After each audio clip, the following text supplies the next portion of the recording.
Oh, hello there. I was just reading my copy of Cable Facts. Cable Facts is a trade magazine that's geared towards academics like myself, but really more towards people who are in the cable industry, people who are making decisions about what cable channels they want to carry on their cable system. It's an example of a trade magazine that will start our lecture today, which is on the chapter having to do with magazines, our next technology that we're taking on in Introduction to Mass Communication. And how many times have you gone through a grocery store and whether you wanted to or not, you found your eyes drawn towards a Kim Kardashian photo on People magazine or some other magazine? The cover of the magazine has brought your eyes to it. Well, magazines are very successful depending on their cover. It's one of the most important parts of the magazine, and we'll be talking about that a little bit later in the class. But first, let's trace the history like we normally do for our media, and then start to discuss some of the impact that those media have on us as the media have developed. So the first thing that we want to talk about is the early magazines in this country. And really, early magazines didn't look like magazines of today. They looked like newspapers, so that's one thing to keep in mind. And early magazines were really a kind of periodical. A periodical is something that's published regularly, but it also has lasting information, and it's not going to go out of date tomorrow like the newspaper. A periodical can still be read 1 week from now. And so the early magazines were the main source of news for people, especially in North America and the United States. It was the only way that you could get news coming from a national level. And one of the first magazines was Defoe's, that was the last name of the publisher. His magazine was called Review. It was a magazine that had a newspaper look and feel to it, and it carried policy, public policy, like on taxation, should taxes be raised, lowered, etc. It also carried literature in it, some excerpts of short stories in it. It was one of the first publications. Ben Franklin, once again cropping up in our class, he came into the magazine history because he had this idea for a magazine called the General Magazine, and he had a really brilliant lawyer lined up to be the editor, but unfortunately that lawyer was stolen away by American Magazine in 1740. But Ben Franklin was right in the mix of new media, like we will see throughout this early part of our class. One of the most important magazines in the history of the United States was the Saturday Evening Post. The Saturday Evening Post is from the 1820s.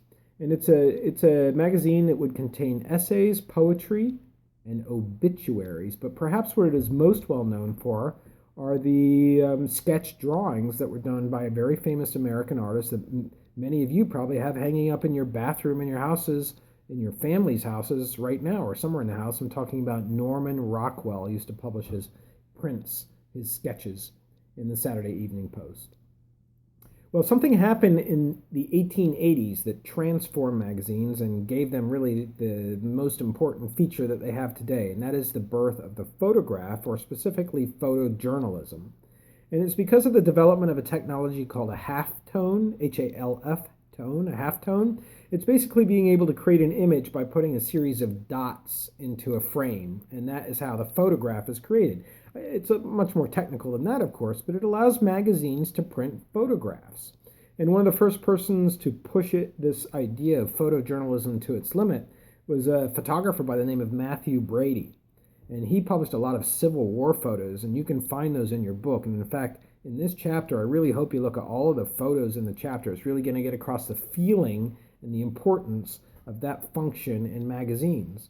And when you see a bunch of bodies laying dead on the field of the Civil War and seeing some of them blown apart, it has really a gruesome feeling to it, and it's what was often selling that magazine, Harper's. It was a kind of voyeurism that we still have today.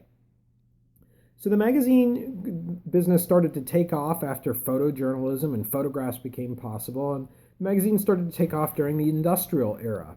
Once again, the factorization of America is making mass media explode, and just as it happened for books, it happened for magazines too, in part because the middle class was growing with more wealth to spend, and so they don't have to spend money just on necessities anymore. That's what life was like before industrialization, spending money just on things to eat, just on clothes. Now people are spending things on luxury items like a magazine. You may not think of it as a luxury, but you don't need it to survive.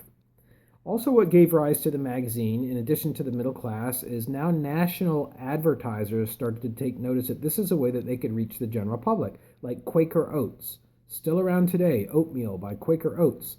That's a way to get its product to be known in both Arizona and Maine, in both Florida and in Minnesota. It's a way to get it out to the public through the magazines, through advertising in magazines. So as magazines started to explode on the scene, they started to develop their own particular niches, their own particular genres, if you want to think of them that way. And the first genre is the consumer magazine. And you can see consumer magazines today in the form of Popular Science and Vogue and National Geographic. These are magazines that contain news and ideas and often advice. That's the consumer magazine. It's the most general magazine you can get. It means it's for all different age ranges and all different interests of people and genders and ethnicities. Then you have the trade magazine, like this one that I held up, the Cable Fax magazine. It's not for the general public, it's for professionals. It's for people who work in certain fields. There's a couple accountants in this class who are studying, and there's a publication you should know about called The Practical Accountant. It's just for accountants. Another one is Women's Wear Daily, and that's about fashion trends. It's distributed to retailers of stores that sell female clothing. Next up is literary magazines. Literary magazines contain essays and short fiction. The ones that are probably most well known today are The Atlantic and The Nation and The Republic. These are serious reads. They're for an educated audience, an audience interested in politics, interested in government, interested in really big ideas about life. And one of the most important magazines that sort of fits into this genre, because it's not just called the literary magazines genre, it's also known as a commentary genre, is a magazine that was for African Americans and really advocated for African Americans. It's called The Crisis. It was put out by W.F.B. Du Bois. Yeah, he had three initials in his name, W.F.B. Du Bois. And it often published on the problems with segregation in the South, that is, keeping African Americans separate from whites in terms of their use of public facilities and rights that they had in terms of access to education. Segregation was often criticized in this magazine, and this magazine is credited for helping overturn segregation in the 1960s. Another kind of magazine is defined more by the style of journalism in it than it is by a kind of general content area. It's known as muckraker magazines, M-U-C-K, Raker, R-A-K-E-R magazines. So named by Teddy Roosevelt for stirring the pot, stirring the muck up, raking the muck up. This is about investigative journalism. This is about journalism that tries to go and uncover corruption. One of the most famous publishers was Sam McClure and McClure's magazine. And he went after the railroads and oil companies, and he exposed bribes and fraud and violence. He exposed, among other things, that railroads would actually pay reporters to come cover their new train tracks that they were building, so the reporters would give favorable coverage. That's a bribe. And Sam McClure was behind that. That's what muckraker journalism does.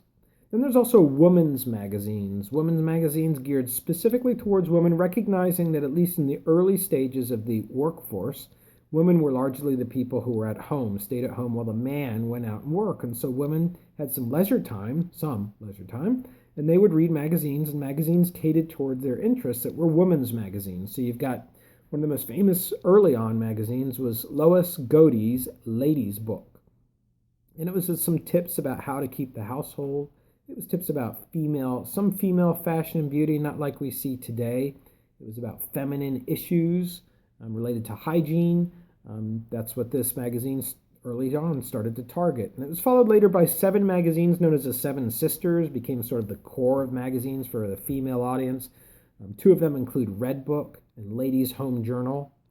And then later on we had the fashion magazines. We had Vogue and then Cosmo. Cosmo was started out as a magazine by the publisher Helen Gurley Brown, and she coined the term Mouseburger to refer to a quiet, introverted female who really had a wild side to her. And that's what Cosmo is all about. And I have a Cosmo here on the screen, and it's got a couple of headlines. Where'd it go? Okay, it'll take me 1 second to bring it up.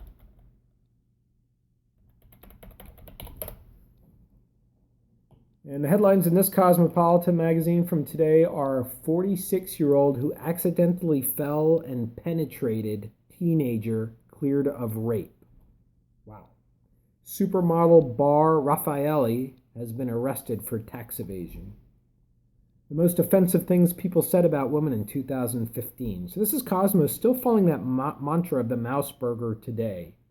And that'll round out our women's magazines. Now we have men's magazines. Men's magazines, one of the first ones to make a mark was Esquire, still going today in 1933. Actually, it was a big morale booster to the troops overseas in the 30s during the early preliminary stages of World War II because it included the pin-up girl. This is a female in a body form-fitting dress that was sent to the men who were in the battlefield. Sort of following up on that idea was Playboy. I mentioned that in a previous class because it's going through a major change, but Playboy, started by Hugh Hefner, was in the advertising department for Esquire, and he recognized that there was a need for men, and perhaps for females later, but for men to see nude females. And so he started publishing nude females, and the famous Playboy centerfold was the feature of the magazine that promoted that. But he also realized from a shrewd business sense that he needed a way to sell that idea to a public that would be very upset about the potential moral decline due to naked photographs of women. And so he started to work very hard on publishing serious political interviews. And that's the way that he was able to successfully market that magazine. But as we noted earlier, it's got too much competition today, and that's why it's limiting nude females. And one of the competitors actually is Maxim, another magazine, which got away from just the strictly political dimension and the naked dimension of Playboy and framed its magazine around sex, sports, and humor. Sports being a very big component that was missing for men there. Now we turn our attention to who is in control of a magazine today as we start to consider the larger impact of magazines on society. And one thing you need to know about is there's a huge tug of war in magazines between the advertising department and the editorial department. Females in this class who read magazines will know that when you open up a magazine, it's a tough find to find the very first article in the magazine. You're paging through pages and pages and pages of ads for cosmetics and hairstyles and all kinds of other products until you finally find that table of contents. That's because magazines rely on advertising. They are more advertising than content sometimes. And that's driving the content of the magazine. And at the same time, you have people who are writing stories for magazines, and they're battling it out with advertisers because an advertiser may want to have a story on a bikini line as spring starts to approach, which happens to be a bikini line that has been advertised by the advertisers. So they want to run a story on that as well. So there's a commingling of the content with advertisers, and there's actually a big tension between people who would write about other issues like pregnancy and abortion, for example, as the headline indicated above, or at least sort of indicated in that the rape headline, versus advertisers.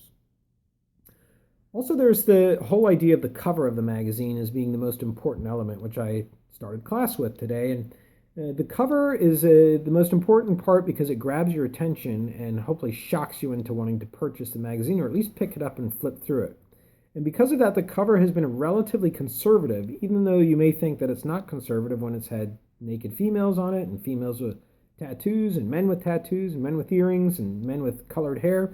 It's not necessarily conservative in that way. It's conservative in terms of not presenting many races, not much ethnic diversity, because the magazine needs to be bought by as many people as possible. And it's not that that's going to offend people, it's that that is a smaller audience than the, quote, white audience that's out there. That, of course, is going to change by the year 2050 when mostly the country is projected to have a majority population of Hispanics. Also, there is the whole controversy in magazines of body image. You know, there's a tremendous problem in this country of anorexia and bulimia and females feeling the need to get thinner than their normal or healthy body weight dictates. And in part, magazines are blamed for that problem because of the images of models that they publish over and over and over with breast lifts and liposuction and cosmetic surgery and touching up of the face of a male and a female in ways that it's just not their natural look. And that's created a body image problem for females and males, but mostly females in terms of how they believe that they should look to be attractive to others. And they are compensating for that in part, some by taking on unhealthy diets or problematic eating routines where they're purging their body or they're just not eating at all. And so magazines are blamed for that, and it's a big controversy within the United States. The chapter ends up now with the digital shift in magazines like newspapers. They're struggling with an acceptable model that will allow them to have a successful business on the internet because people don't believe that they should pay for stuff on the internet. And so what we're seeing now is more and more advertisers finally buying into the idea that people are looking at their ads and through click-throughs, and that's when you click on an ad, and lots of other methods of determining whether you're engaging with the ad. Advertisers are starting to fund magazines. Magazines are moving into the digital area. Some of them are strictly digital magazines like the Daily Beast. Others of them, like The Atlantic, have a dual strategy of magazines in print and magazines on the internet. We're going to continue to see it grow. But like the book, there still is no substitute for flipping through something that you feel and hold in your hands, that you can go right to the page, that you can really bring that glossy photo close to you, and the battery's not going to die on this. So that then wraps up our next chapter, or the current chapter, which is on magazines. Have a great day.